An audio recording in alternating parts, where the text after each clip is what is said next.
luego se corta. Espera, luego se edita. Pon un poco, aquí. A ver, ¿empieza?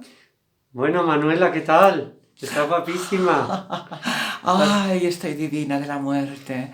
Hoy me he puesto todas las perlas del mundo. Me siento una sirena.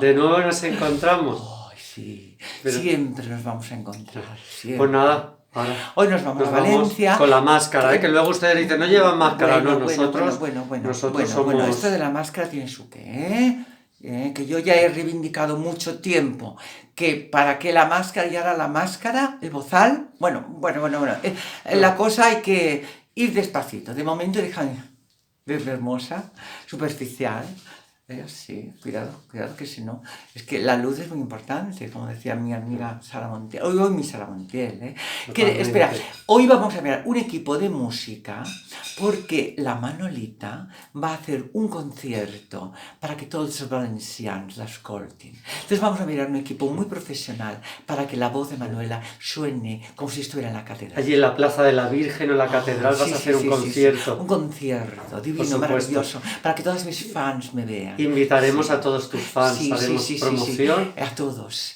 Y a los que no, a los malos no. A los malos yo no quiero ni verlos. Bueno, pues entonces ahora nos vamos porque nos está esperando una sorpresa que no os imagináis.